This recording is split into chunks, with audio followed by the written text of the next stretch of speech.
અમે દ્વારકાધીશના દર્શન કરવા આવ્યા છે, તો અમે તો આંખોથી જોઈ નથી શકતા, પણ દ્વારકાધીશ સાક્ષાત જે છે તે અમને બધાને જોઈ છે ને અમારા ઉપર આશીર્વાદ વરસાવશે એવી આશા સાથે અમે દ્વારકાધીશના દર્શન કરવા આવ્યા છે. આ ફ્રેન્ડ્સ, જય જય જય જય જય દ્વારકાધીશ. ભક્તિ અને શક્તિનો અનોખો સંગમ એટલે કે દ્વારકાધીશના દરબારમાં. અને ખાસ જ્યારે એક સંસ્થા છે જે 60થી વધુ દિવ્યાંગ બાળકોને દ્વારકા લઈને આવી છે, અને જે સંસ્થાના પ્રતિનિધિ આપણી સાથે જે રીતના આજના દિવસે જે રીતના ભક્તિ અને શક્તિનું મિલન, શું કહેશો? જય દ્વારકાધીશ. અમે સુદામાપુરી પોરબંદરથી આવીએ છીએ.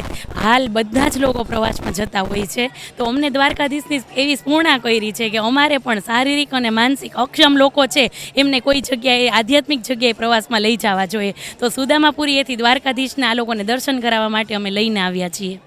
ખાસ કરીને જે આ સંસ્થા છે કે કેવી રીતે આના કોઈ સ્પોન્સર મળેલા છે, શું છે? સ્પોન્સરમાં તો એવું છે કે અમે કોઈ પણ સંકલ્પ કરીએ છીએ તો દ્વારકાધીશ અમારો પૂરો કરે છે, અને અમે આ લોકોને લઈને આવ્યા છે તો અમે સંસ્થાનો સંપર્ક કર્યો હતો અને એ લોકોએ હા પાડી છે, એટલે અમે એ બાળકોને લઈને અહીંયા દર્શન કરવા આવ્યા છીએ. તો આપણી સાથે દિવ્યાંગ બાળકો પણ છે. શું નામ ભાઈ આપનું? સલેટ ખુશાલ. ખાસ કરીને આ દ્વારકાધીશના દરબારમાં ભક્તિ અને શક્તિનું મિલન, કેવું ફિલિંગ, કેવી લાગણી? શું નામ આપનું?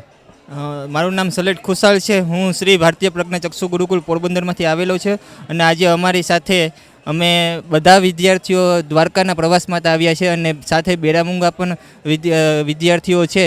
અમને હેતલબેને કાલે જ અમને જાણ થઈ સ્કૂલમાંથી સાહેબની કે પ્રવાસમાં જવાનું છે, તો હેતલબેનનો અમે ખૂબ ખૂબ આભાર માનીએ છીએ કે હેતલબેન અમને અહીં સુધી લઈ આવ્યા અને દ્વારકાધીશના દર્શન કરશું. આંખેથી જોઈ નથી શકતા, પણ અંતરની દ્રષ્ટિથી અમે દ્વારકાધીશનો અહેસાસ કરશું અને દર્શન કરશું.